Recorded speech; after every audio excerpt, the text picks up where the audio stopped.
Welcome back to Half the Battle. I'm your host, as always, Daniel Levy, and welcome to the quarantine edition of Half the Battle Part 2.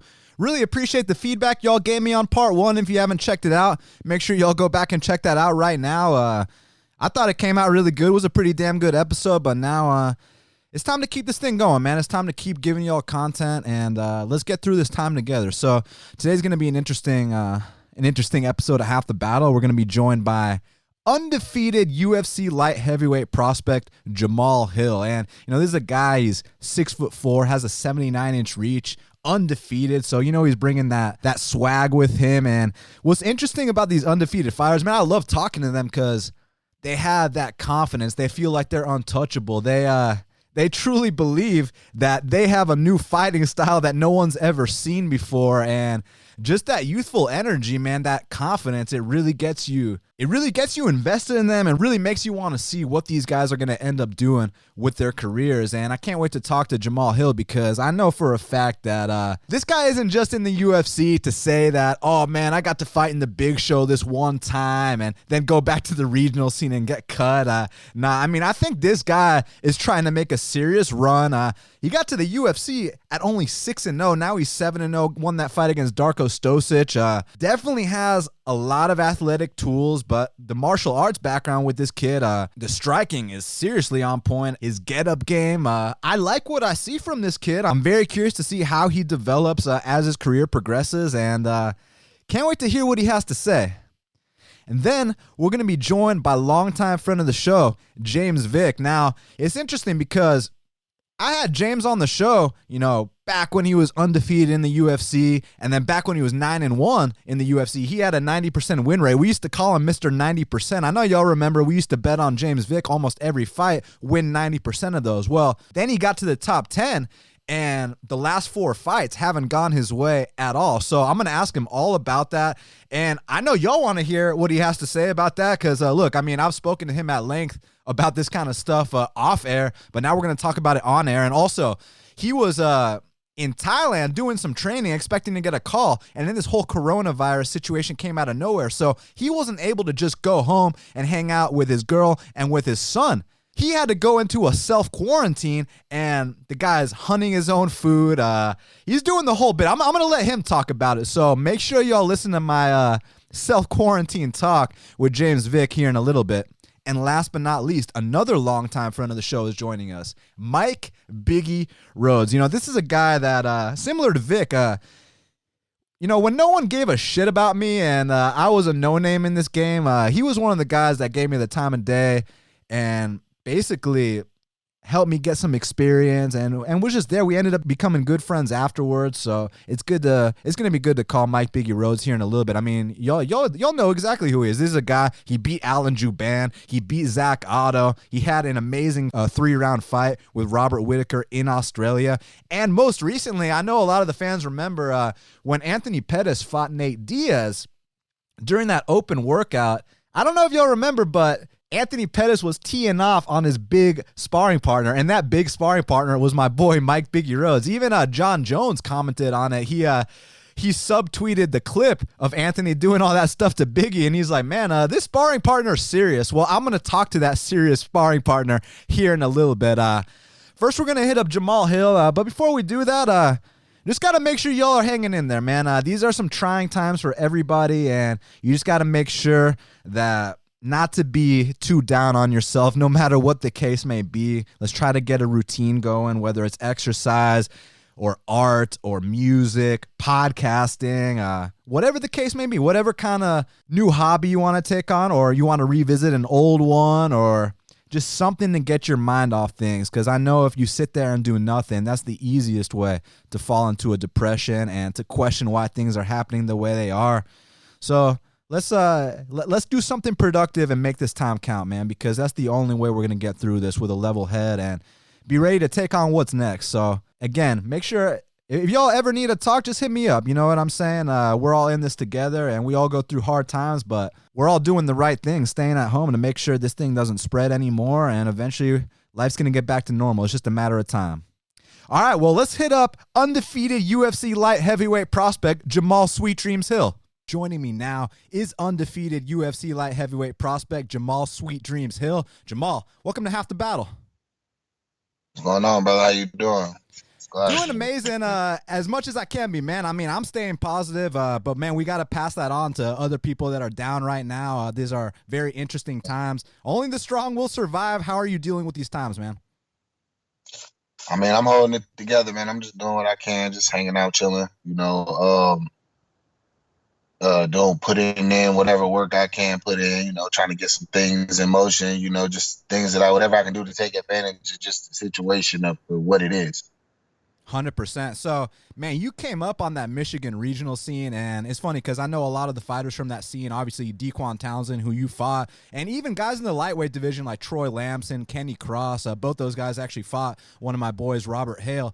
So, growing up in Michigan, it's interesting because it's known for their wrestling, but you're a striker. So, tell me about your martial arts background.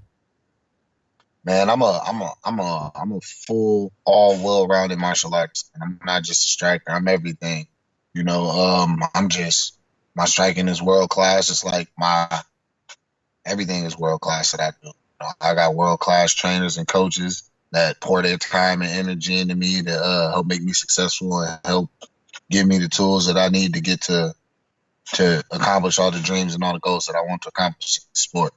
So you're still really young in your career, man, only 7-0, and that fight you had against Dequan Townsend on the regional scene. So it's interesting because that's the first time I heard about you, and it was because he was making his UFC debut. So I went back to watch the tape on him. I saw that 5-round fight y'all had. I was like, oh, this kid, Jamahal Hill, is definitely going to be in the UFC one day. Now you are, but the reason I'm bringing that fight up is because how important was it for you to go 5 hard rounds and overcome adversity versus such an experienced fighter that early on in your career? It was huge. The things that I learned in the fight against Dequan, shout out to Dequan, that's my bro, he's like a brother to me, we kick it anytime we together, we hang out, we link up whenever we can and stuff like that. But yeah, it was important. I learned a lot in that fight. A lot of experience, tough dude, super talented,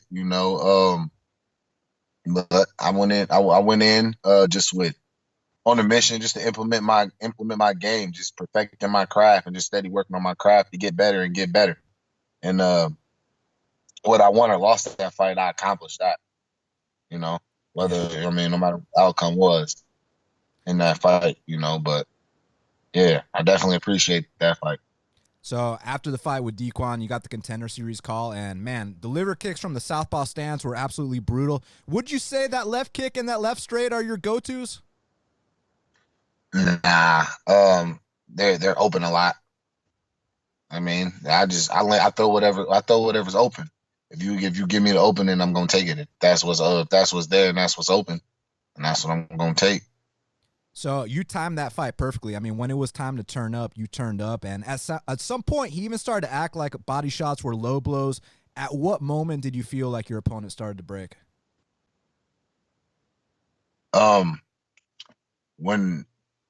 Whenever in the second round, whenever we clinched up and I hit him with those body shots in the clinch, he kind of gave like a little like a grunt to let me know like, all right, he's starting to give a little bit, and then whenever I hit him with that knee hit him like right in the body, like right in the soft spot where you don't want it to go, like just above the belt line. I knew that I hurt him whenever he was like, oh, he tried to fake like I hit him in the nuts, and I was like, oh, okay, go, just keep pressing him. White's reaction, it was kind of funny because at first he was pulling the string a little bit, acting like he wasn't interested, and then he said he wanted you. So while he was giving that speech, were you at all like, shit, is he going to sign me? Like, were you confident? What was the feeling like in that moment? Like that, whenever he first started talking, hell yeah, that was the first thing went through my mind, like, oh shit. He's like, he needs more experience. He's really great. He's really young. I'm like, how do you get that from the first round? You know what I mean? I was coming out. It's a fill out process. I mean, I guess you just want people to just go out, come out hot and heavy in the first round. That's just that ain't my thing. You know what I mean? I like to understand what I'm in there, what I'm doing while I'm in there. So, I get comfortable and I get going. So Talk to me about being in the UFC so early on in your career, man. Because like I said, you're only 7-0. A lot of these guys get more experience, but obviously Dana felt like you showed the goods to be in there now. But for someone who's had less than 10 pro fights, I assume you're going to be making huge leaps every single fight. So tell me about being in the UFC this early. I mean, to me, it's not early because I know my journey and I know what it took to get here. Like people say, like 7 pro fight. I fought amateur. I've been fighting since 2010. You know what I'm saying? So those years before I went pro, I fought amateur. I fought the best amateurs around here. You know what I mean? And a lot of times Michigan was underground. You know, for a long time we didn't have like really a commission here. It was wild here. You know, you liable to show up and fight a dude who ain't even stepped on the scale. You know what I'm saying? So it was what it was. I just came and I banged. I was always good. And I was always dominated. You know, I just tried to transition that into the UFC, into the pro level. And as far as experience goes, I'm gonna be honest, we actually going by time put in the gym and time spent working on our craft. I'm more experienced than a lot of dudes in the UFC. They just don't know it. So tell me a little bit about this Michigan regional scene, man, because I feel like it's booming. Obviously, Lights Out, they're doing good things. The guys I mentioned, Kenny Cross, Troy Lamson. You feel like there's a lot of bright up-and-comers in Michigan? My God. Kenny Cross is my guy. That's my dude. Yeah, you just beat my boy Robert Hale. Yeah, man, you know, it happens, but it's part of the business. You know, Kenny been grinding, though. He been working. He's starting to put it together. He's starting to put it together nicely, real nice. Starting to form into the beast that, you know what I mean, everybody expected him to be. You know, obviously we all can keep growing. We can all keep evolving. So I'm hoping that he keeps doing that. You know, but yeah, bro, the regional scene here, like I said, it wasn't really a commission here, so there wasn't really like no regulations or anything. It was just dudes just meeting up and banging. You know what I'm saying? That was basically like what it was. So now that we actually starting to get the guidelines and the way and the structure and everything, and it's starting to come together, and we starting to produce more. You're gonna see a lot of Michigan cats coming out of here just taking over. You know what I'm saying? We hungry, man. We've been banging. We've been doing this for a long time, man. We want our due. We want our respect. We want our money. So you feel like a lot of people are going to sleep on you because of this experience thing we've been talking about? Like, according to you, man, you've been training for way longer than everyone knows, but they only see that 7-0 on paper. Yeah, they already are. You know what I mean? They see what one amateur fight. They already are. I mean, I've had almost like 20 fights. Like, I'm not. But I let people sleep. They can sleep. Whoever want to sleep on me, they can sleep on them until the doctor wake them up. You know what I'm saying? I'm not. That's how I look at it. It's all right. Somebody will be there to wake you up. I mean, or if you're unfortunate, Jesus will wake you up. You know. So, man, that UFC debut, you took on Darko Stosic, and obviously he had already had a few fights in the octagon prior to that. What did it feel like stepping your feet inside that UFC's octagon for the first time? I was just happy, bro. You know what I'm saying? It was just that's really what I just felt happy. I mean, I'm finally here. It was just the fact I'm finally here. All the moments and me sitting at home watching, playing it in my head, just passion just burning, just that in my gut, like, yeah, I'm gonna be there one day. You know what I'm saying? Like all of that, it just all came into that moment, and it was time to put in work and have fun. And I did. I had fun. One thing that really stuck out to me in that fight, because I've known about your striking for a while, that's the first thing I brought up, but the thing that really stuck out to me was your get-up game, man. I mean, the dude could not hold you down. When he took you down, you pop right back up. So, I mean, what kind of wrestlers are you working with over there in Michigan? Oh, we got some. I got my guys, man. I got solid ground guys that I work with. I'm a jiu-jitsu practitioner. I started training in jiu-jitsu before I even got with my striking coach. You know what I mean? Jiu-jitsu was my bread. I've been in 10 years into it. You know, people just want to overlook that fact. You know, I understand what I'm doing on the ground. I understand where I am everywhere in a fight. You know, so I'm not really surprised. It's hard to surprise me. The main thing where people get lost in fights, they get shocked, they get surprised, they get frustrated. They don't know how to think. That's not a problem for me. My bad. I just realized I ain't answered your question, but to answer your question, yeah, I work with some wrestlers. I got wrestlers that I work with. Big Dog, Brett Martin. That's my bro. He comes in, I get work in with him. We got some wrestlers from that just practice jujitsu that wrestled back in college and high school. I got some solid guys. What belt in jiu-jitsu are you? What belt am I in jiu-jitsu? I'm a blue belt. Nice, me too. I 10 year miss it 10 so year blue much belt. though, bro. I miss it, man. It sucks not being able to train every day. The thing is, like I'm a blue belt, but you gotta think I got my blue belt after what 6 months. After 6 months of training, I just never tested to get another belt. I just been training because to me, honestly, belts and rankings don't really matter to me. You know what I'm saying? I go in, I put the work in. My main thing for me is understanding. The knowledge of it is the main thing for me. I don't need a belt to show you know what I mean? So But you, obviously, I'm a rank up eventually. Whenever I yeah. feel like it or whatever. But it's not a huge thing. I mean, so you've been mostly training no-gi then? I've trained both. Oh, okay. That's what's up, man. Respect, yeah. Love the gi, man. I hope that shit gets back to normal so we can get back to training, you know? So, man, one thing that people criticized you for, and I got to bring it up. I want your opinion on this. So, obviously, look, you're a very tall man, 6'4", got the 79-inch reach, southpaw striker, but a lot of people were saying he's got a bit of that tall man's defense. Now, what's your opinion on that? You know, exiting exchanges, maybe the chin's up in the air a little bit. Tell me your take on this. Yeah, people say my chin's in the air. My chin's in the air. I've had what? Like I said, I've had 20 fights. Why has nobody touched? Why has nobody touched? I'm not running from them. It's not like I'm not right there in the pocket with them. You know what I'm saying? Why has nobody touched? So you've heard that too. About how I fight and my defense and like how the system that my striking system and my coaches that we implemented in our game and the way we understand the philosophies that people don't understand. Like a lot of people like, oh, Stosa keeps hitting him. Stosa. Go back and really watch that. Slow it down and really look at where those punches land. Those punches weren't landing. They're not landing. I mean, I thought you clearly won the fight, and I'm not just saying that. I thought you picked the guy apart, but some people were, you know, I think people get emotional when they pick one side, and you know, it plays out a different way, and this and that. It is what it is, right? Yeah, everybody thinks, oh, he's gonna get knocked out at the high level. All right, bro. You know what I'm saying? Like the thing about me, I evolve like I'm never in a situation where it's going. I don't think I'm gonna be in a situation where it's too much.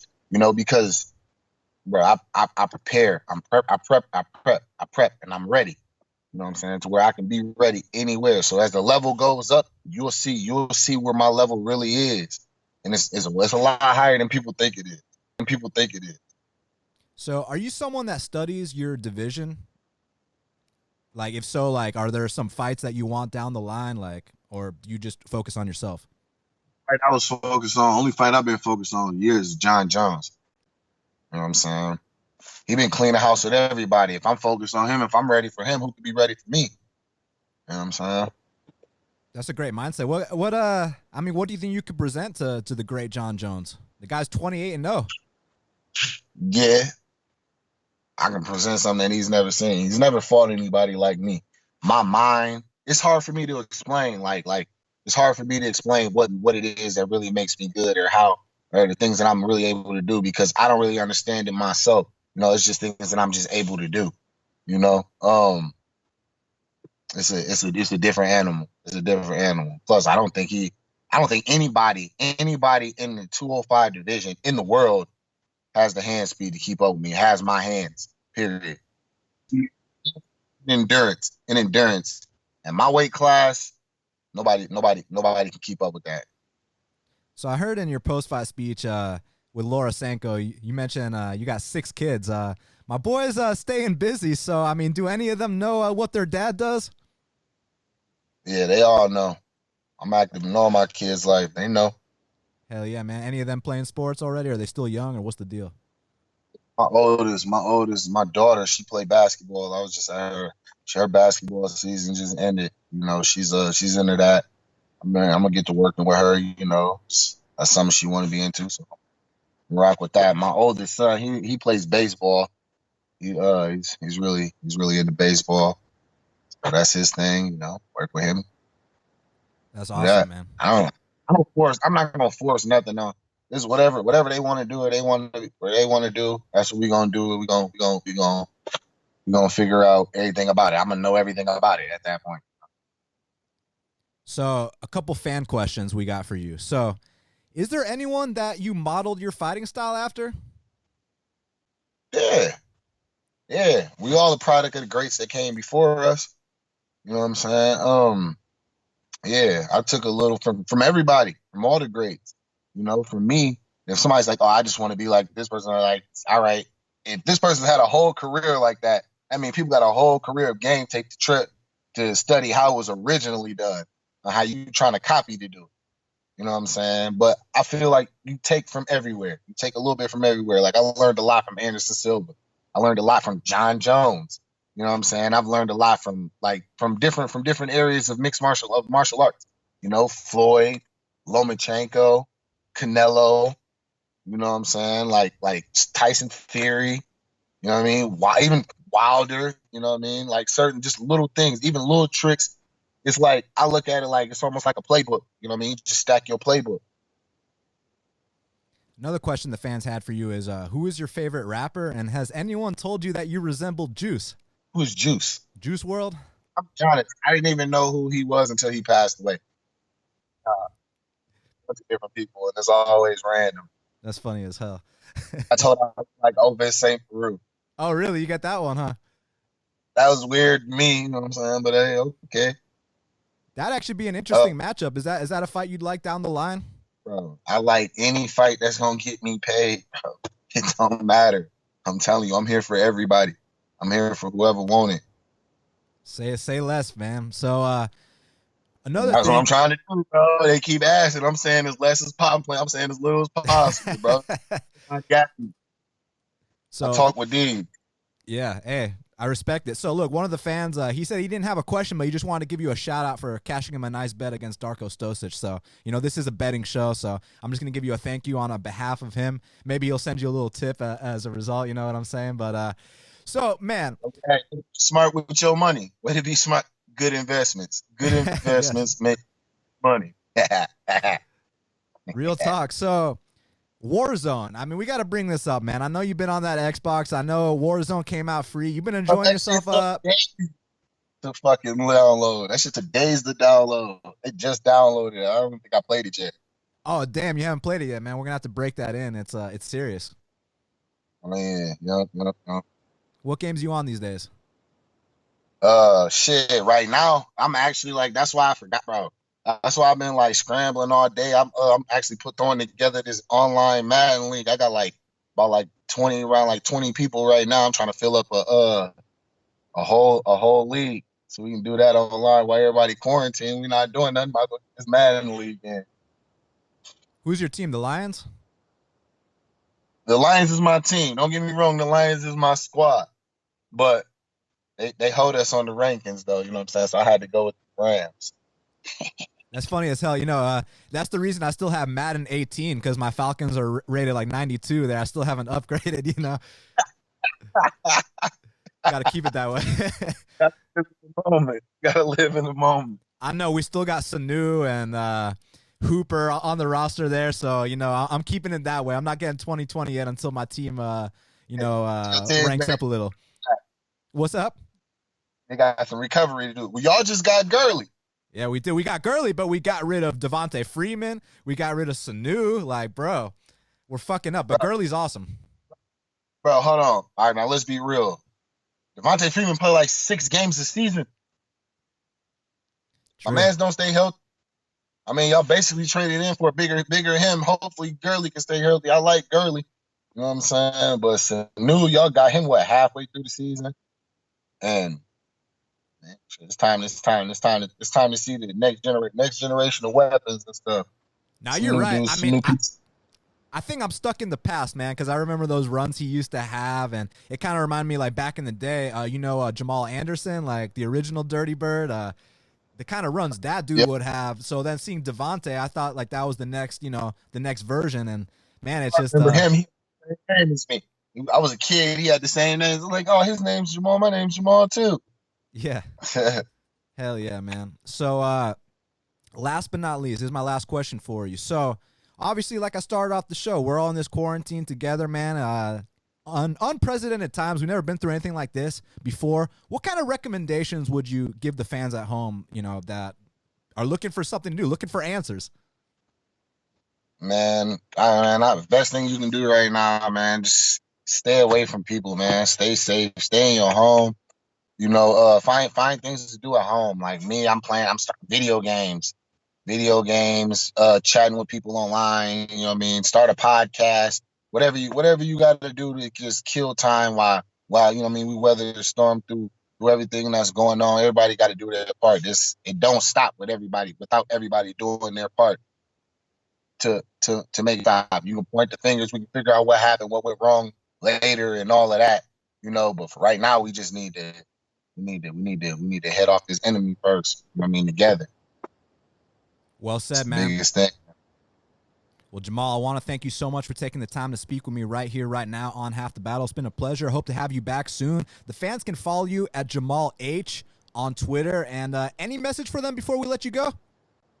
Follow me on Instagram, sweet_dreams_J Hill on Instagram. Yeah, I got a lot of things I'm gonna work on. Try to do my part. Share my personality, get that out there on camera. Some content out there, keep people entertained. Whatever I can to try to keep people entertained, man. Well, Jamal, I sincerely appreciate the time, and I wish you nothing but the best, man. Oh yeah, you too, brother. You have a great day. Stay safe. That's Jamal Sweet Dreams Hill here live on Half the Battle. And that's exactly what I was talking about in the intro. I mean, this is a guy that he truly believes that he has the fastest hands at 205 pounds. He believes that he can be the guy to dethrone the great John Jones. That's what I love about these undefeated prospects. I mean, they bring that energy, that confidence, and they really think that they have a fighting style that no one's ever seen before. So I can't wait to see how Jamahal Hill's career progresses and how far he takes this thing, man. He sounds determined. Well, now we got to hit up James the Texecutioner Vick. Joining me now is longtime friend of the show, James Vick. James, it's been a while, man. Welcome back to Half the Battle. What's up, man? Glad to be. So I don't have good in the country, and I don't have good service. I don't have Wi-Fi, so I drove to the edge of this little small town, and hopefully the internet will work. Yeah, we're gonna make it happen, man. So, all right, let's start from the beginning. So, dude, you go to Thailand. You want to work on a couple things on your game. And then this fucking pandemic hits out of nowhere, and you got the girl and your son at home, but you couldn't just fly back and be with them. You had to put yourself in a self-quarantine. So I got to hear about this, man, because I know you're hunting your own food. You're doing the whole bit, man. You're surviving like the real country way. So tell us a bit about this self-quarantine, man. Well, it's a long story. Yeah, I'm sort of. I have some good technology. I have some good equipment and stuff, so that makes stuff easier.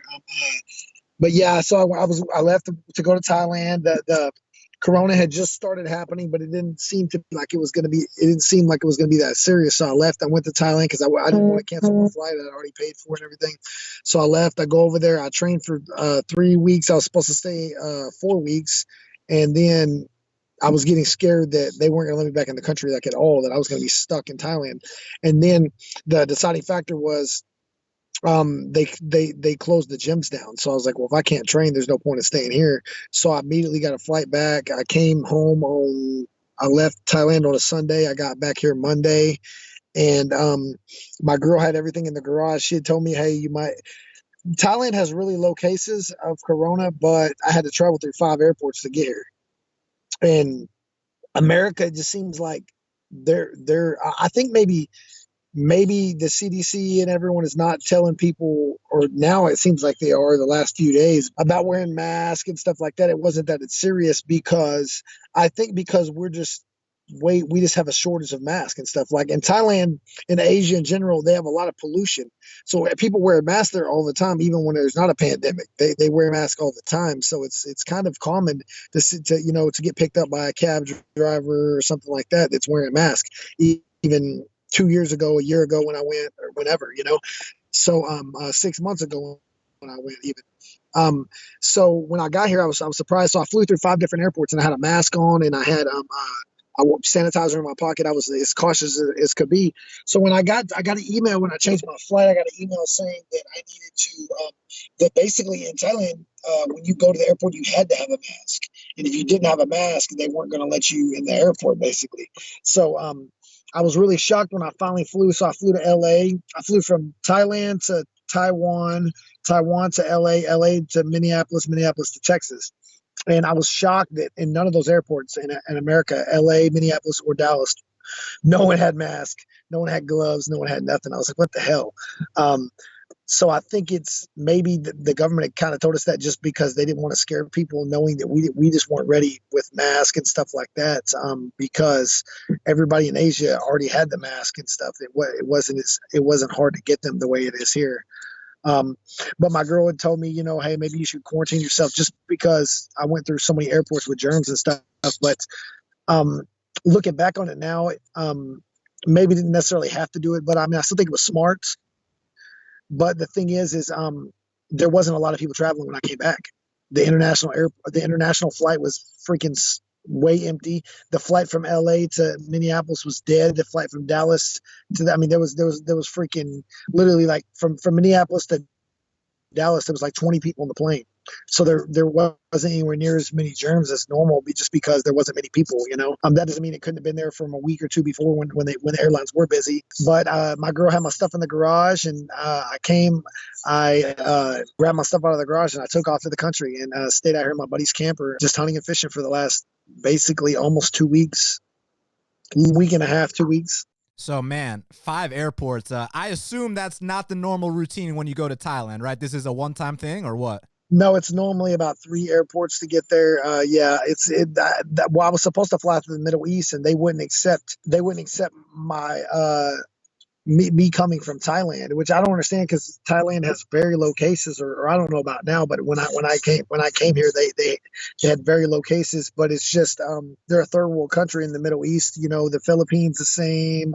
All those third world Asian countries, the Middle East wouldn't allow any planes from there to come. So that's why I had to go to Taiwan, and then from there to LA. So she left your stuff in the garage. Was that all, like, because I know you're looking forward to come home, see your son, chill at your house, which you haven't been in for a long time, but then you get there, your stuff's in the garage. Was it like, well, I mean, what was that experience like, firstly? Because I know you were expecting to probably stay home for a little bit. It was, it's bittersweet, because of course I want to see my kid. I want to see my girl. I saw her, but we never, I saw her and I talked to her, but we never got within like 10 foot of each other. And then my son, she put him in the room so he wouldn't see me, because I knew if he saw me or I saw him, I might not go anywhere. So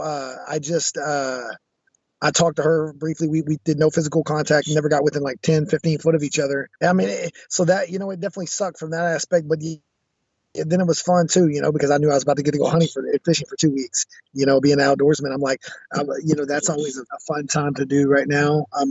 This is a good time of year to hunt in Texas. Turkey season, wild pigs all the time. Fish are biting really good right now. So, that's always good. So it was, bittersweet. It was fun. I'm about to get to go have some fun and do what I love, but also I want to see my family, So we'll get to the hunting and fishing in a sec, but first, how was the time in Thailand, man? You get to work on some good things? Yeah, it was good. It's always good, man. That's my 5th time in Thailand, and that's my 2nd time at the Fairtex Training Center. So my teammate, DJ Jackson, he's a 2-time no-gi black belt world champion. He's the head MMA coach at Fairtex now. And he's been my teammate for 7-8 years now, basically 7 years now. I've been training there. So he's been my teammate there. So he's like a brother to me. So it was good to go over there and train with him. And, just always a good experience, It was something the plan was to go, stay for a month, train. By the time I came back, have something ready, lined up to try to fight. And then, pretty much, I don't honestly, from the way things are looking, maybe, the UFC can pull off that Tony Ferguson card on the 18th. I mean, I don't know who he's going to be fighting now. Maybe they can pull that off somehow, but as a whole, honestly, it's getting scary to the point there might not be any fights the rest of the year. Like none. I mean, they canceled the Olympics. When you're canceling the biggest sporting event in the history of the world, that, that's a fucking problem, So there's a possibility of no sporting events for the rest of the year. So I'm looking at some different things. Yeah, you made some good investments. I know you've always been frugal with your money. Well, I had some investments going, and I kind of had to walk away from them. It was a messed up deal. I was a partner in this business, and my business partner died. Was one of my best friends, and he passed away. He was an older guy, and he passed away, so I had to walk away from that. And then, good thing is, I'm not where I want to be financially, obviously, but no one ever is. Good thing is I have some money saved, and I pretty much own my own house and both my vehicles. I owe a little bit on one vehicle and a little bit left on my house, but not enough that I couldn't make it through all this with the money I have saved. So I'm in a good position right now, but I mean, obviously you want better, it's always about getting, doing more, getting better, making more money, having more freedom and stuff like that. But I mean, like the whole Thailand trip, that cost me some money, there and back. I had to change my flight, pay more money for a plane ticket back home. And, so I spent all that money in the hopes that I was going to get to fight at the end of this, but that's not happening. But I've been pretty smart with my money. That's good, man. Cause, my dad always said, you're only a millionaire if you have $1 million. You know what I'm saying? Like, if you earned it once, but you blew it all, then you're not a millionaire. You know what I mean? For sure, man. And people, people oftentimes, and I've been guilty of this, everyone has, especially like, oh, you think, oh, you're going to have a fight coming up. Oh, you think you're going to win your fights. So then you already count the win money. And then you end up losing, or you end up not fighting at all. So you're counting money you don't even have and stuff like that. So, everyone's got caught up in that at some point, So, you got to. I feel like I did a good job of preparing myself for this. For this whole thing, because I mean, I can't hunt and fish. God forbid if something happens and it gets worse, I can survive in the country and stuff like that. And then, so I listened to there's a business guy that has one of the probably the most popular business channels on YouTube. It's called Valuetainment. His name is Patrick Bet David. And he always talks about stuff like this. He calls it a black swan, like something that no one could have predicted, and how prepared you are for it and stuff. And I feel like I'm pretty prepared. As far as I'm financially kind of safe for a little bit for a while. I have everything decked out of my garage. I have 2 grappling dummies in my garage. I have 3 bags in my garage, so I can still practice. I have access to a gym where I can go practice at the gym with no one there. Possibly even have a coach train me one-on-one still. So I have everything covered, as best I can during this, what he calls a black swan, So this guy's mowing grass over here. I'm at this park, and the guy's mowing grass. So let me roll the window. Nice. So, hunting and fishing, man, I know those are 2 of your passions. And for everyone watching at home, Vic isn't the guy who trophy hunts and, does all that shit that y'all hate on. He fucking eats the food that he kills. This is very important, because I know these guys, they all will eat pepperoni on their pizza. They'll all order a steak at the restaurant, but then they see you killing the animals and they give you a bunch of shit. But you're out here stocking up meat for months at a time in your freezer. And I respect that, man. So how's that been during these times of survival almost, killing your own food and just being prepared? You don't have to wait in some big ass line at the supermarket because you get all your food yourself. Oh, it's good. It's good. I like to consider myself, a big outdoorsman. I'm not on Chad Mendez's level. He's the MMA goat of outdoorsmanship. Chad Mendez is probably the best at it for sure, because he can hunt, bigger game than me, and he, he's been all over the United States and the world hunting, and I mostly have hunted just in Texas growing up and stuff. But this week, so I've been here a little over a week and a half, and I've got 3 pigs. I've shot 3 pigs. I've caught 7 fish. So I've eaten a lot of pork, a lot of fish. Of course I brought stuff too. I brought ramen noodles. I brought different canned chili, canned beans, stuff like that. But just it is a blessing. I have a whole freezer full of stuff back home too, that I haven't touched or anything that can last a while as well too. I mean, I don't expect any of that to happen anytime soon, but I mean, it's, better safe than sorry. It's funny because I grew up, we used to make fun of my dad a lot, and I know that he's going crazy. I've talked to him on the phone, but I haven't got to see him since I've came back. But I hit my dad. So my dad, I don't know if I've mentioned this on your show, but I think I've mentioned it before somewhere in an interview. My dad's kind of crazy. He was in the mental hospital before for paranoid schizophrenia, but he just happened to be an outdoorsman. So like we literally grew up ready for this type of shit to happen because my dad basically taught us how to hunt and fish since we were little kids and basically live off the land and stuff. And so he was paranoid and crazy and always believed in these conspiracy theories like this, but he prepared us for it. So you mentioned all the meat you've been eating. You been getting any veggies and fruit in too, or no? Yeah, so my girl had bought a bunch of stuff from the store for me. She got apples, oranges, bananas. So I've been eating all that. Not a lot of fruit, honestly. I mean, not a lot of vegetables, honestly. Mostly just beans and noodles and stuff like that I've been mixing with my food. But yeah, apples, oranges, bananas, stuff like that is what I've been eating for fruits. Where you been sleeping, man? Like in a tent? You got a cot? Like, what's the deal? No, so my buddy has a big camper out there, but it's like an old school one. Like it's probably made in like the 80s or something. It's old. So it's there's no heat in it. A little bit of light. One of the lights does work, so no heat in it. No air conditioning. It's been okay because I'm just fortunate it's not winter and it's not summer, so it's spring. So it's been a little cold at nighttime sometimes still, but as a whole, it's been pretty peaceful to stay in there. It's not too bad. So what kind of guns you liking these days? You playing with any new toys? Well, I got several guns. I got obviously so I grew up only hunting bolt action rifles, but in the last like 3 years I got big into AR-15s. So I have about, I don't know, 4 or 5 ARs, maybe more. But I've been using my 270. So it's just a regular bolt action 270. But I have a suppressor on it. So it's way quieter. You're able to suppress hunting with a suppressor. People what they call a silencer, and it doesn't sound. This isn't the James Bond movies where people shoot it and it sounds like a damn pellet gun where it's like, and the shots just it's still loud, but it really just the only thing it does is protect your ears. But it also helps you be able to get more than one kill because when you shoot like a pig with the suppressor. So in Texas, there's no season and there's no limit for pigs.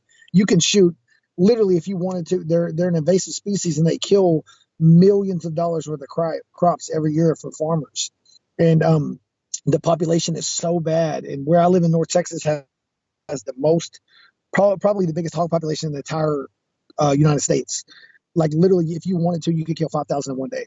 There's no season, no limit. You can hunt year round. That's why I hunt pigs so much versus, I mean, yes, I hunt deer, I hunt turkeys and stuff, but those all have seasons. Pigs and coyotes have no season. So I just kill as many as I can, and I eat a lot of the pig. Pretty much all of it. I either eat all of it or I give it to, I'm the youngest of 6 kids. So I have a family and stuff, a big family. So they all eat the meat. People at the gyms I train at like the meat as well.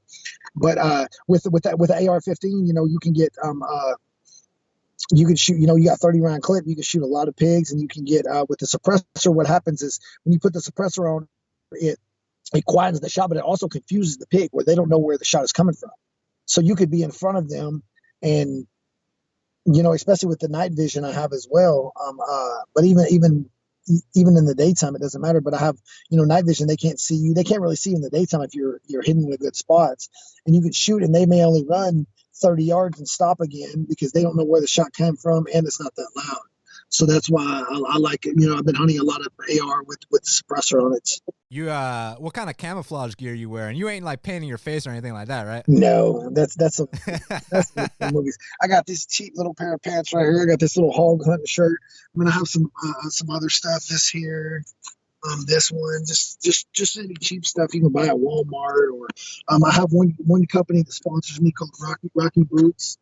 They're actually a boot company, but they have a lot of camo that's pretty legit. Actually, it's really good because it's lightweight and it's kind of good for this time of year as well. And they can send me some boots and a couple suits and stuff, and those are really good. I've been wearing those a lot as well. How's that night vision, man? Because it sounds badass. You see it in the video games, but I see it on your IG story in real life. Do you prefer using that, or do you prefer it in the day? Tell me about it. I grew up only hunting in the daytime or nighttime. We would shine the spotlight or shine a light at the pigs and stuff. But I never started getting into the night vision hunting until about 2.5 years ago, and I hooked up with the company. I went to a Hunters Extravaganza event in here in Fort Worth, Texas, where I live, and I got hooked up with Pulsar, which is like a thermal imaging company, and they're one of the major four in the United States that there's like basically four different companies that have a big name for thermal imaging, and it seeing the bodies and stuff has never hunted.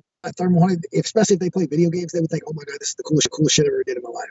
Like when you get up there, like some of these scopes, you can press the buttons and you can change the modes where the pig will look like fire orange, like bright, like he's like in the Predator movie, seeing the bodies and stuff, and like it's pretty legit. Like a thermal? Yes. The thermal where you can change it to where the animal's white, you can change it where the animal's black. There's some of the scopes have where you can change it to many different colors, and it's just you can zoom in. You can be 100 yards away, you can zoom in and get it closer. And the thing with the zooming in is it makes the animal more blurry, but as long as you know it's a pig before you shoot, you're safe to go. But it's at nighttime with that thing, you can get up so close. I mean, you can literally walk within 20 yards of a pig if you're quiet and do it right, because they can only sense you.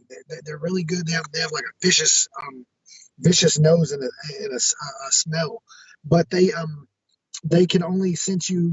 So the wind has to be on your side. So if the wind is blowing in your face, which is against them, and they're standing, if it's blowing in your face and they're standing 50 yards away, you can just walk right up on them, and then you have an AR and you can just start spraying, and you can probably get 3 or 4 at one time if you're a good shot, So it's pretty it's pretty fun, man. It's like a video game for a grown man. It's pretty legit. So I'm curious about the butchering process and the cleaning process, because for like a rookie like me, I probably feel like my first couple times it might be a little gross, but then you get used to it, like it's no big deal. So to you, I mean, cutting them up, taking that meat out, cleaning them, it's no big deal. What's the process like? A lot of the pigs I just field dress them, which means basically I just clean them on the ground.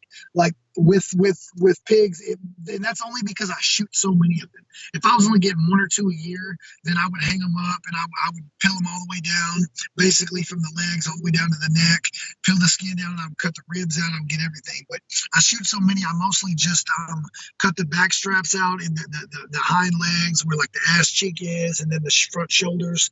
There's a lot of meat on there, and then I don't even cut the ribs or any of that out because it's just a lot of work when you're killing so many of them. But it's an easy process. I've posted on my Instagram before videos of me doing it. I'll post another one soon because I've been doing this little video documentary of me being out here for like 10 or 11 days now, and people keep asking me to post a video of how I process them, and I've already did it a while back. I guess I'll post another one. But yeah, it's not that bad. It's because they really don't, unless you hit a spot where you've shot the animal, like say you shot it behind the front shoulder trying to hit it in the heart and there's blood.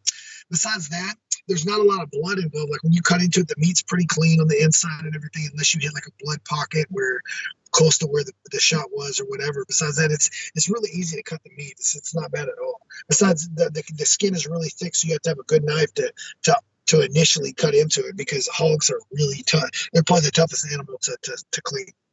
What's your favorite cut, man? You like the tenderloin? Like what do you like best? It just depends. I like the ass cheek, because me and my girl, we either she put them in the crock pot and she'll pour liquid smoke in there. So my girl's from Hawaii, so like in Hawaii they cook them under the ground with like banana leaves and what's called kalua pig. I'm sure everyone has had that in Hawaiian restaurants, and she makes like a homemade version with the crock pot with soy sauce, liquid smoke, and some other seasonings, and it ends up tasting really good. And then I also have a grinder where I grind the meat up, and then I'll put taco seasoning in it and make tacos and stuff like that. So, man, you've had like some time off since your last fight, and you're probably going to have some more time off. So you've had time to reflect on what's going on. You know what kind of adjustments you need to make. So, I mean, what's your overall assessment on what you need to do next to potentially get back on track? Last fight, I felt like I did a lot. And then I get caught with a fucking up kick, man. And it sucked because I worked really hard on progressing some stuff. I found someone that could really help me with my problems. Obviously my problems have been the hands up and the chin in the air. And I just did an interview with, the hands down, chin in the air. And I just did an interview with MMA Junkie, and they posted part of what I said or whatever, that, and then people were on there like, oh, well, of course, you should know that that's day one boxing, yada, yada, yada. Well, that's easy to say that. It's easy to say that when, first of all, the first coach I ever had was a shit coach, and I stayed loyal to this man for 12 years, and we ended up having a falling out. Basically his doing, not mine. He chose to stop talking to me. And after I stayed loyal to this dude who, it's easy to say that, I lived with this guy, he was like a second father figure to me. So it's hard to walk away from that, even though in your mind you're not getting good, proper coaching. But it's also, when you stay with someone, you train with someone 3 or 4 years, and before I realized, hey, I need to go on. And then even when I would come home, I would still train with him. The thing is it's easy to say that you should know that that's day one. First of all, everybody don't teach that shit right in day one. If that was the case, nobody would have technical issues if it was that fucking easy. But also, when I was winning fights, I won 2 Golden Glove championships. I was 17-3 as an amateur boxer. I made it to the finals of the state tournament in the open division in Texas. Almost got to compete at the nationals with only a fucking year and a half of boxing experience in the open division. All with shit technique, but I was winning. So it's hard you don't know what you don't know. So it's hard for someone to tell you, oh, your coach isn't correcting your problems when you're fucking still beating everyone, So then realistically, I never had to pay for these issues until I got to a top 10 fighter. And, my coach, Master Lloyd Irvin, was telling me the whole time, he's like, hey, when you get to the top level, someone's going to make you pay for this shit. And it wasn't that I didn't believe him. He said, I do, because I believe, I know he knows what he's talking about. But I said, he's like, you need to make sure you have a boxing coach back home. Well, I did have a boxing coach when I was back home in Texas, but it was just the one that I'd been loyal to that wasn't correcting my fucking technique. You know what I mean? And another guy and just because I know there's several coaches I've worked with that are like, I've worked with a lot of coaches, and so many of them are phenomenal coaches, right? And if they got someone from the ground up and trained them, that person would have phenomenal technique. But it's a lot easier to train someone from the ground up than it is get someone after 5 years of training bad and then trying to fix those problems.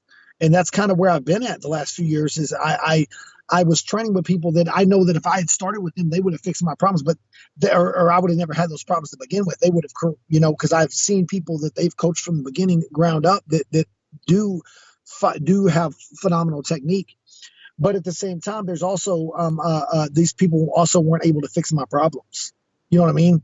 So I found one guy I worked with that probably fixed them more than anyone was my friend Dorian Price. And Dorian's coach Matt Brown. He's did camps with Stipe before. He was in the Ultimate Fighter back in the day. He has over 80 professional Muay Thai fights. He lived in Thailand off and on now for over 10 years. He's lived in Holland for a couple years. And I went to him, and he's a real tall, skinny guy like me, similar body type. And after that Dan Hooker loss, it was 100% technical.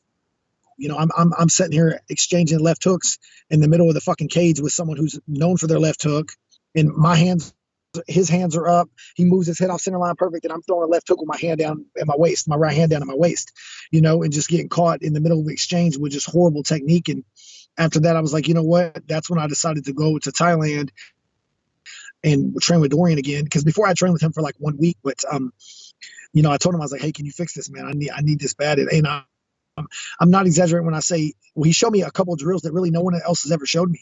And then once I did those drills, when I came back, I continued to do them. I've continued to do them with one of the guys I have here that my karate coach that actually coaches kickboxing some too, and he'll hold pads for me anyway I ask him to. If I say, hey, I want to try this, he'll let me try it.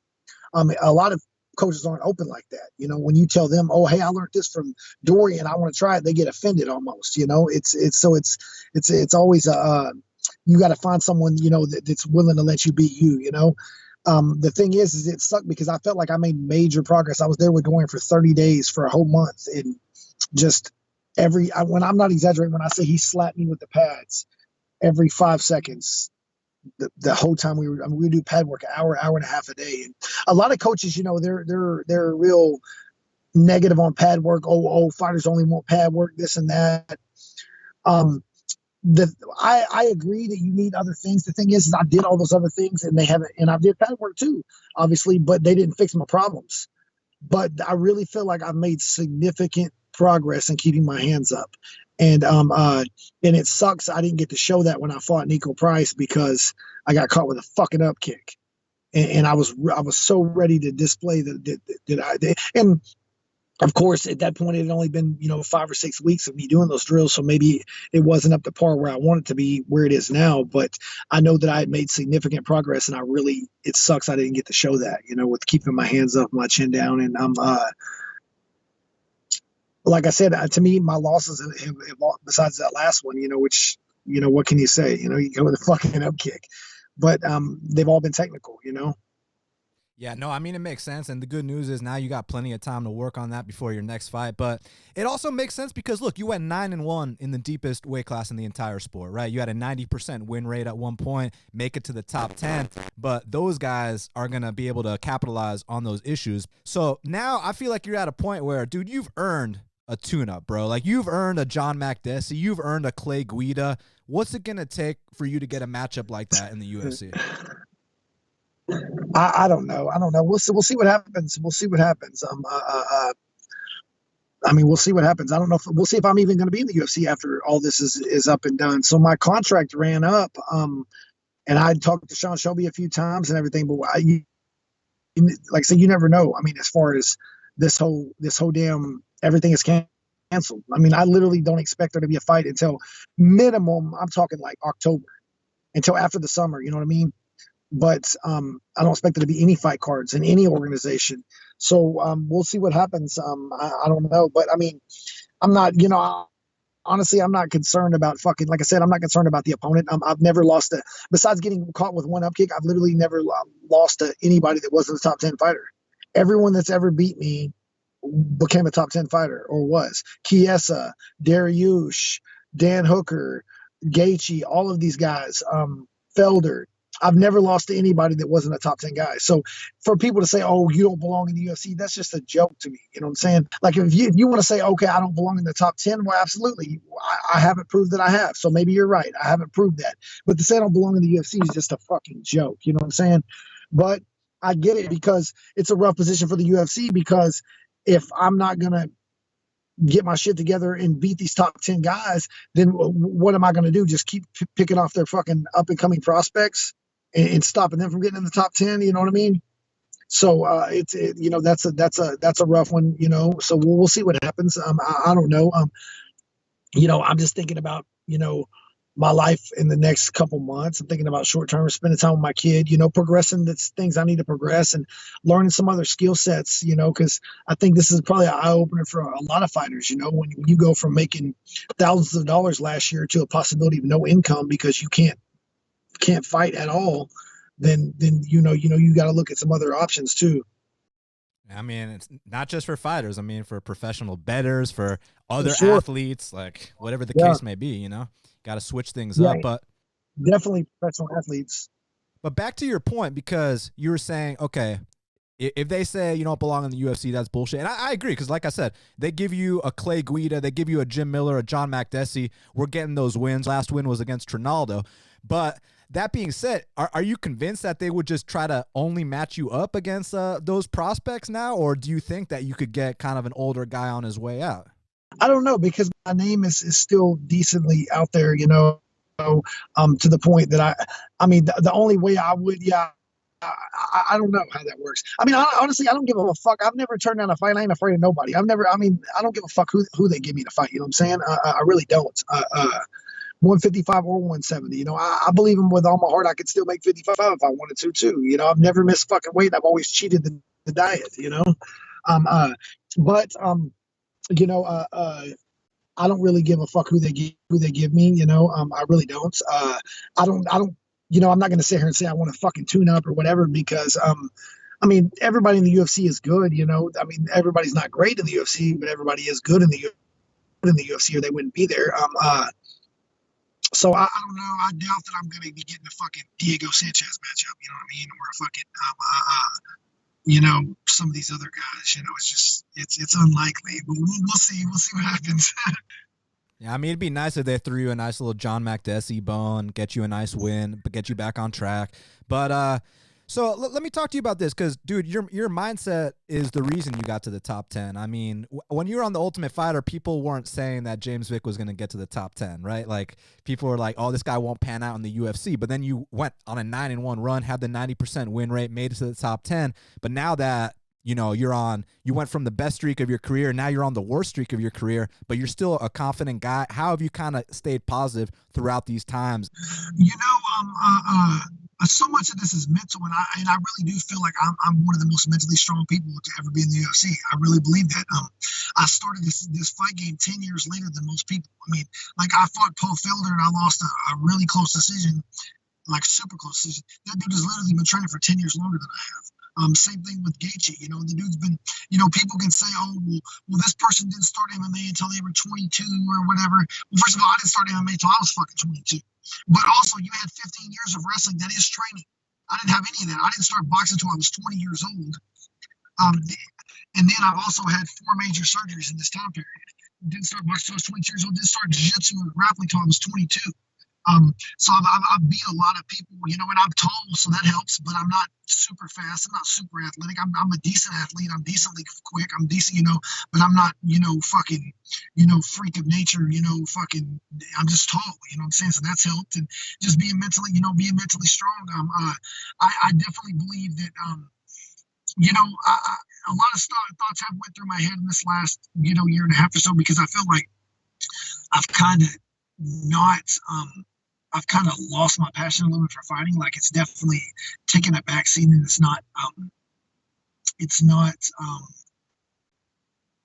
the number one priority in my life anymore. And so that's kind of fucked with me, thinking that that's had a factor in me losing fights. But at the same time, I've never not trained. I've always fucking put in the work. I know what I have to do to win. I've always did that. It was still 100% technical issue. So I have a buddy that is a psychologist, and he's also a black belt in jiu-jitsu, and he's a really good friend of mine. We were talking, and he was saying, I was like, man, fighting, it's just not as exciting anymore. Like, even like walking out, like last fight, walking out to the cage, I could tell that, and maybe because he was in his hometown as well and everything, but even when I fought Dan Hooker in my home state, that last fight, I could tell Nico Price, he was just more excited to be there. Like, I'm not nervous. I wish I could be nervous. Like, I tried to put more nerves on myself, so maybe it would bring some of that excitement back. But it's kind of like it's basically like a fucking walk in the park now, as far as like it's normal. It's normal now to go out there, and it's not that excitement and adrenaline rush is not there like it used to be. That being said, it's still better than anything I would rather want to do. I would rather do. I wouldn't rather do anything than this. As far as if I have to work, and it's still, when I go to practice, no matter what type of stress I'm under or anything like that, it takes my mind. I don't think about that when I'm training. I think about training, so that's very good. And my buddy my psychologist buddy was telling me, he was like, you have to think about something. Correlation is not causation. He's like, just because you've lost some of your passion for fighting and it's not the number one priority, having a kid, that changed things. Now my son, I haven't want to fight since my son's been. And it's not that I'm under more stress, or I've set myself up financially. I made sure I had money saved when I had a kid. I did everything as best I could. It's just he said, correlation is not causation. Just because you're not as passionate as you once were, you can be as passionate as you want to be. If you go out there swinging with your fucking hands down in your chin, there, you're still going to lose. Regardless of how passionate you are, So it's if you back up on the cage like Gaethje did, me back me up on the cage, and drop my fucking hand, no matter how passionate you are, that's not going to solve that issue. It's still a technical thing. And so just because you're feeling that way, that's not the cause of it. It's telling me, which made a lot of sense, So, that being said, I still train hard. I still train harder than pretty much everybody I know. I know what I have to do, and I do still enjoy practice. Obviously you never enjoy everything about practice, but I still have fun, and I enjoy it. And, of course, I still feel like I have several years left to fight. And I get annoyed hearing all this, you need to retire, all these questions, are you gonna retire? No, I'm not fucking retiring. Yeah, no, even if shit doesn't work out with the UFC, which I hope it does, obviously, but even if it doesn't, I still think you can go out there in other leagues and, you know what I'm saying, make money fighting, for the rest of your career is what I'm trying to say. You can make money in this sport no matter what, even if it doesn't work out with the UFC. Yeah, for sure. And like I said, I know in my heart, regardless of anything, besides getting caught with a fucking up kick, I've never lost anybody that wasn't a top 10 fighter. Everybody that's ever fucking beat me was a world class level fighter. So, in the biggest organization in the world, fucking UFC, so with the best fighters in the world. So, there's other organizations that definitely have phenomenal fighters. But as a whole, the numbers, there's other organizations that have 2 or 3 guys that could really fucking shine and possibly be champions in the UFC. But as a whole, the majority of the guys in the UFC are better than the majority of the guys in other organizations. So we'll see what happens. But I'm not. It sounds delusional to people that haven't lost any confidence. Like I 100% fucking believe in myself. Just like I did when I fucking had won 9 fights. You know what I mean? 9-1 in the UFC. None of that has wavered. It's just, you do have doubts in your mind that you're going to get the opportunities that you got before. Those things come to your mind. But as far as the ability to win, I don't question that at all. Well, that's good, man. And look, you're going to have some time now to work on things, to think about things, and hopefully everything works out in a positive direction, man. I mean, you still been consuming the same materials, you still reading the books and listening to the tapes like you used to? It's crazy. I'm just getting back into it the last couple months because the thing is it's weird because I used to study self-help and personal development almost religiously, right? And that is when my fucking career just skyrocketed and took off. And I literally just kind of lost interest in it. It just wasn't. I got kind of bored with it. And then from there, at that point when I did, that's when my life went to shambles. So I started fucking putting 2 together. It's like maybe that did have some causation of it. I need to get back on this shit. So I've been studying. I've read a couple of books in the last couple of months. And still, reading books and watching videos and stuff.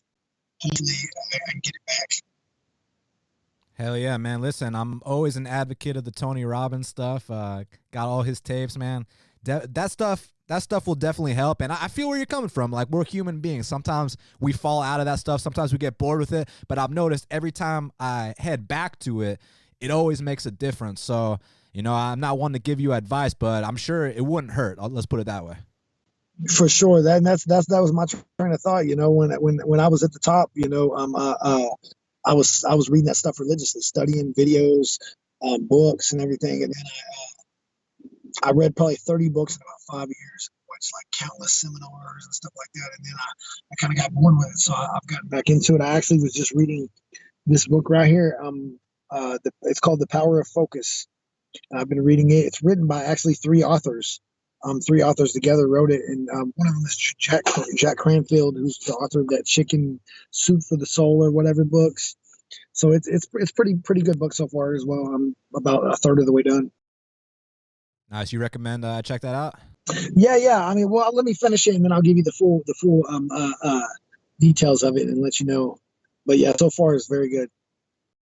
Awesome. Well, James, always appreciate the time, man. I wish you nothing but the best. The fans can follow you on Twitter at James Vick MMA. They can follow you on Instagram there as well. And, man, just take this time and, use it wisely. I know you are already. I don't got to tell you shit, man. You know what you're doing. So best of luck to you, man. And we'll speak very soon. Yes, sir. Always good talking to you, Daniel. Be safe, bro.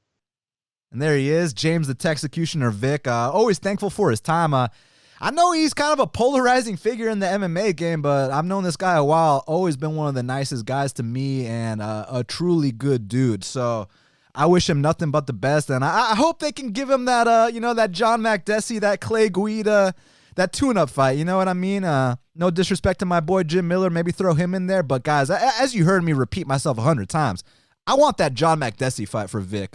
Let him pop someone's head back and know what it feels like to win a fight again. I mean, his last win was against Francisco Trinaldo, who's very serious. But when you're fighting the top 10 guys on planet Earth, the Felders, the Hookers, the Gaethjes, it's going to be pretty tough if you haven't corrected certain technical mistakes. So it's good to hear that he acknowledged that. He's working on it, and hopefully he can start back up with a little cupcake and work his way back up and eventually get the big fights again with the new technical improvements that he's made in his game. Well, now let's hit up Mike Biggie Rhodes. And joining us now on Half the Battle is longtime friend of the show, Mike Biggie Rhodes. Mike, how's it going, man? Going good. It's nice to be back. It's been a while, but we're here. Let's go. Man, it really has been a while, but dude, in times like this, you gotta go back to your friends, man. You're one of the originals, man. I remember, when I was first starting this shit, you were one of the guys that gave me the time of day.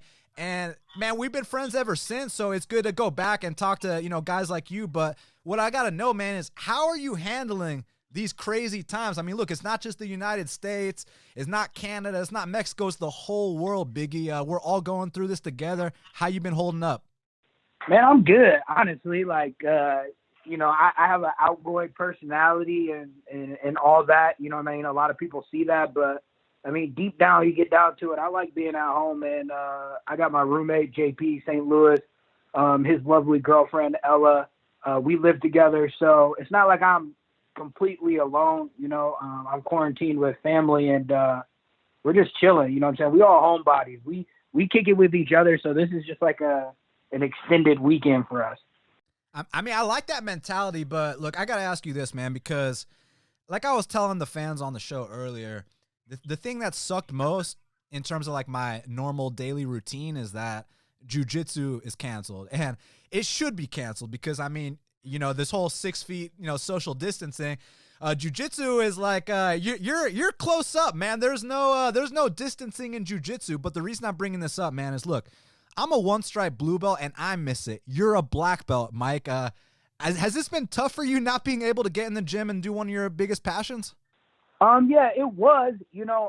We actually just got some mats from a buddy of ours, Todd, who trains at Rufus Sport. He has some puzzle mats that I was able to purchase from him. So we actually outfitted our basement with the whole little home gym. Like, we got a nice little setup. So me and JP actually rolled yesterday or the day before yesterday, 5-minute rounds. But yeah, definitely just missing all of our training partners. Like we're talking trash back and forth in group messages, but we missed the real grind of being in the gym and being able to train with everybody. But we're making do with what we can. But I know a lot of people are, without anybody around them to actually be able to train or mats. So I know people are, missing this stuff dire, and it's one of those things that's really important to people, and, it's healthy. It's one of the healthy lifestyles that, people are choosing to live, and I know it sucks to be missing out on it. It really does, man. I mean, I was telling the fans earlier, that's my therapy. That's my outlet. That's like every single day at noon, I go to Gi Curry Jiu-Jitsu, and that's just what we do. And that helps you be centered. It helps you be level-headed, focused on other areas of your life.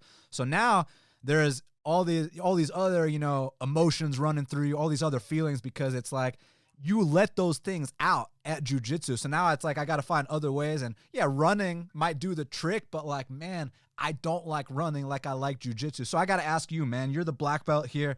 What kinds of things would you tell the people at home that are a bit frustrated? They need some kind of outlet. They need to let things out, man. They need to let things go, and they don't have, a gym to go to anymore. Honestly, what I would say is try to find, an outlet within your home that can allow you to do some of these things.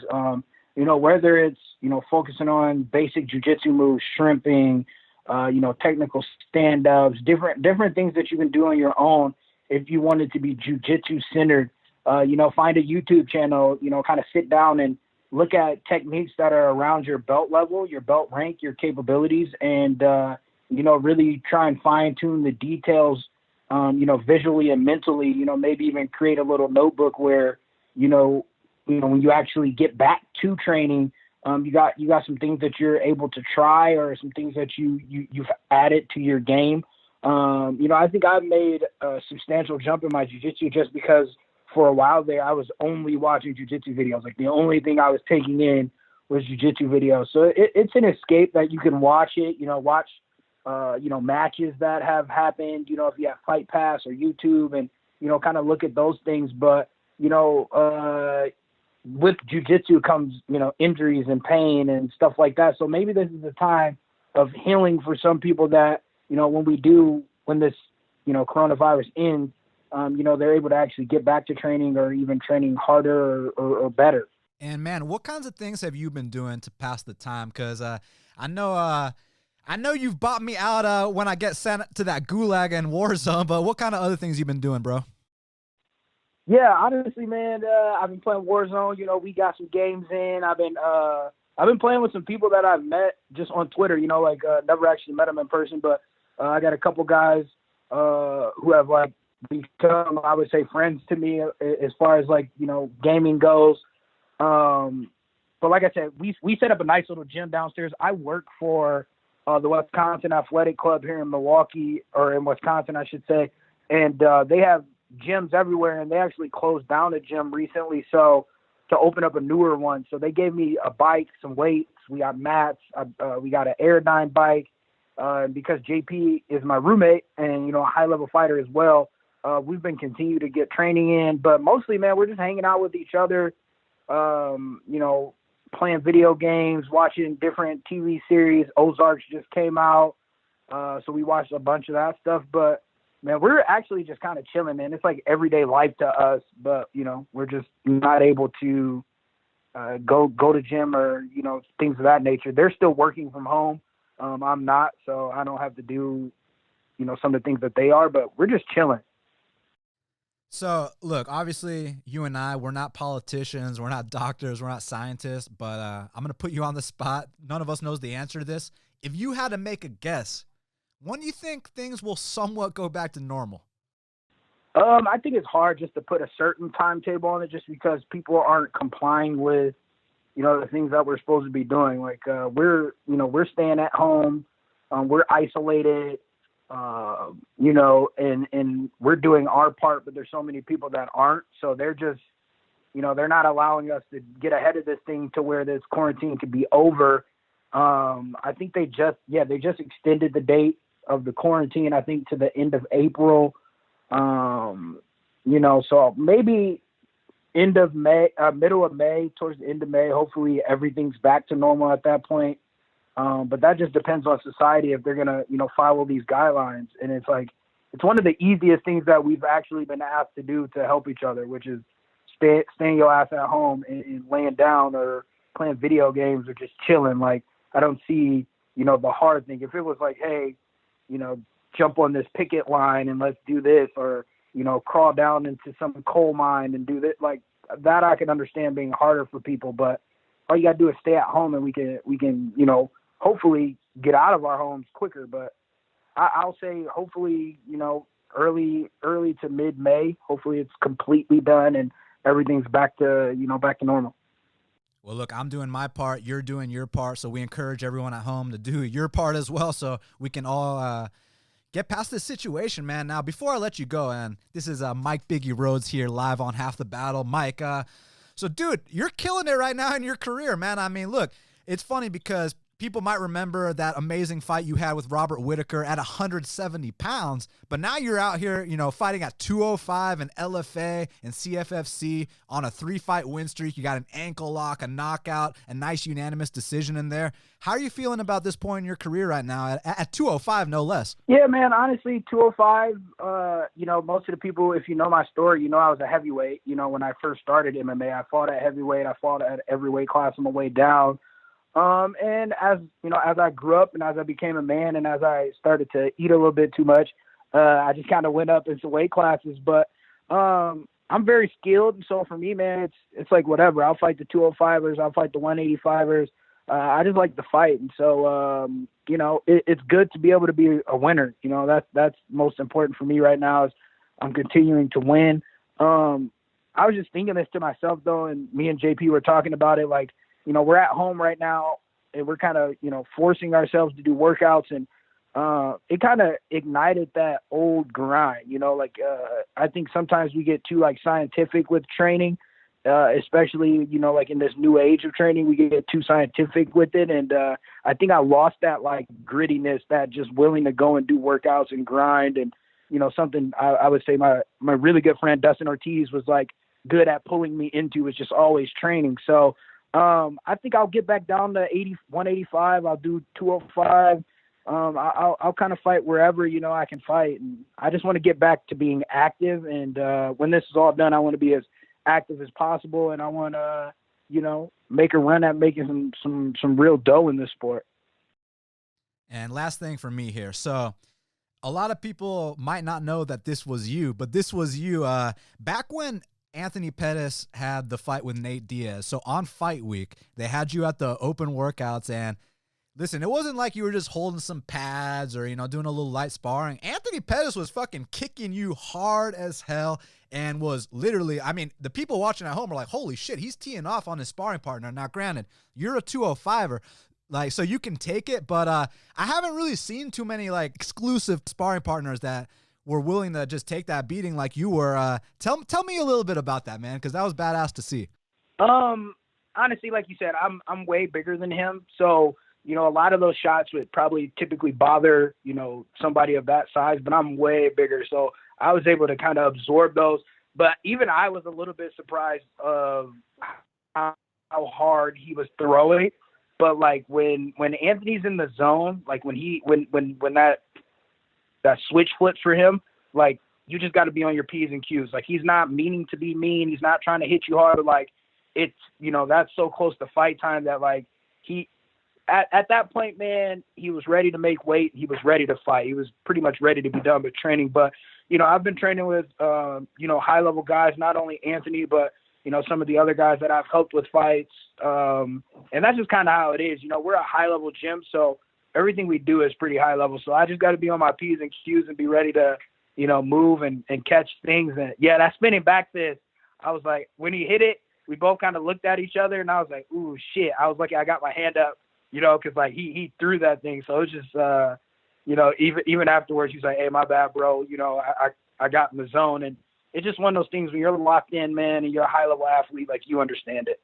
For sure. And I think the fans at home, if they don't remember what I'm referring to, go back and watch the UFC open workouts for that Pettis versus Diaz card. It was pretty fucking awesome, the kind of show Showtime put on there with you. And, man, Biggie, it's been a pleasure, man. Thanks so much for joining me during these times, man. We're going to get through this shit. The fans can follow you at Team Rock Biggie on Twitter. Anything else you want to let them know before we go? Man, if y'all want the Call of Duty, come join me and my boy Half the Battle Dan on the Call of Duty sticks. Hit us up on Twitter. We'll exchange those gamer tags and shit, but you better be good because we trying to get dubs out here. You know it. All right, Mike, you have a good one, and I will speak soon, man. Thanks for the time. All right, you too, brother. Thanks for having me. Mike Biggie Rhodes at Team Rock Biggie on Twitter. Really good guy. Hit us up on Warzone, too. It's a lot of fun with him. But, guys, thank you all so much for checking out this very special edition of Half the Battle. I'm going to be pumping out these quarantine episodes, these quarantine editions, all throughout this coronavirus quarantine. So don't y'all worry about that. Make sure y'all follow me on Twitter at Best Fight Picks. On Instagram at DFL on drums. Now, listen, my Instagram is private. I don't accept everyone. If you have 0 followers and no profile pic, I'm probably not going to accept your request. But if I know you're a real person, or if you've been, on the queue for a long time, send me a message. Tell me you're a fan of the show, and I'll probably accept you quicker. But if I have no idea who you are, I'm probably not going to accept that request. So just make sure y'all let me know in advance, unless I know you already. So, but guys, thanks again. Also, hit me up on Twitter too. My DMs are always open to everyone. There's no approval process for the Twitter, so don't y'all worry about that. I normally plug my website, but there's no bets coming up, so you don't got to worry about bestfightpicks.com, maxbetseason.com. We'll get back to all that soon. Make sure y'all subscribe to Half the Battle on iTunes, SoundCloud, YouTube, Stitcher, Spotify, all the places where we are available. I truly appreciate all your support.